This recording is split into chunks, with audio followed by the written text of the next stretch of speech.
দরজায় করা নাচছে ফিফা বিশ্বকাপ 2026। ফুটবল বিশ্বের সবচেয়ে বড় মঞ্চের অপেক্ষা আর বেশি দিন নেই। বিশ্বকাপে দলের সংখ্যা বৃদ্ধি পাওয়ার পাশাপাশি এশিয়া থেকেও এবার বেশি দল সুযোগ পাবে।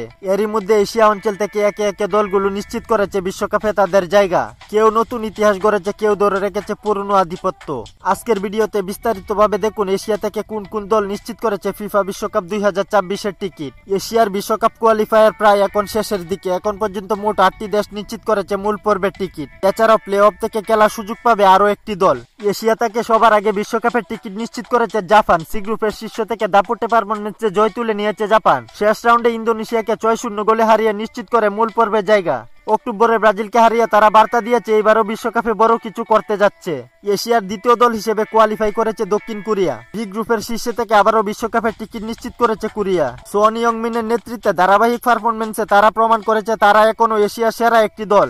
এশিয়ার 3 নম্বর দল হিসেবে বিশ্বকাপের টিকিট নিশ্চিত করেছে ইরান। 3 বারে বিশ্বকাপে অংশগ্রহণকারী এই দলটি এবার সহজে যোগ্যতা অর্জন করেছে। গ্রুপ এতে দুর্দান্ত পারফরম্যান্স আর শক্তিশালী ডিফেন্সের জুড়ে নিশ্চিত করেছে টিকিট। ইরান নিয়মিতভাবেই বিশ্বকাপের পরিচিত মুখ। তালিকার 4 নম্বরে রয়েছে অস্ট্রেলিয়া।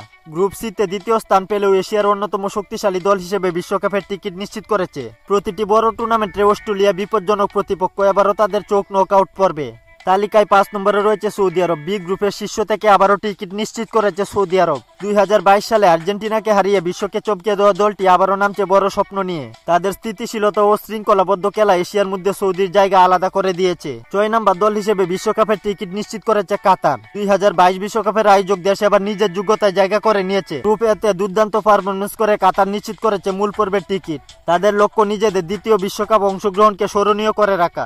এখন বাকি রয়েছে 2 দলের নাম যারা এশিয়ান অঞ্চল থেকে ফুটবল ইতিহাসে প্রথমবারের মতো জায়গা করে নিয়েছে। প্রথমবারের মতো বিশ্বকাপে জায়গা করে নিয়ে ইতিহাস গড়েছে উজবেকিস্তান। দেশ জুড়ে চলছে উৎসব। মধ্য এশিয়া থেকে উঠে আসা নতুন এক শক্তি। তাদের এই সাফল্য পুরো এশিয়ার ফুটবলের জন্য অনুপ্রেরণা। 8 নম্বর দল হিসেবে প্রথমবারের মতো বিশ্বকাপে খেলার সুযোগ পেয়েছে জর্ডান। এশিয়া কাপে দুর্দান্ত পারফরম্যান্স দেখিয়ে সবাইকে চমকে দিয়েছিল তারা। এবার বিশ্বকাপের টিকিট নিশ্চিত করে জর্ডান ফুটবলে খুলে দিয়েছে নতুন এক অধ্যায়। প্লে অফ রেসে একটি স্থানের জন্য লড়াই করবে ইরাক, উত্তর কোরিয়া, সংযুক্ত আরব আমিরাত এবং ওমান। এশিয়া অঞ্চল থেকে বিশ্বকাপে যাওয়া দলগুলোর মধ্যে আপনার মতে কারা ভালো খেলবে? জাপান এই বিশ্বকাপে কত দূর যেতে পারবে? কমেন্ট করে জানিয়ে দিন আপনার মতামত। খেলাধুলার গুরুত্বপূর্ণ আপডেট পেতে আমাদের চ্যানেলটি সাবস্ক্রাইব করে পাশেই থাকুন।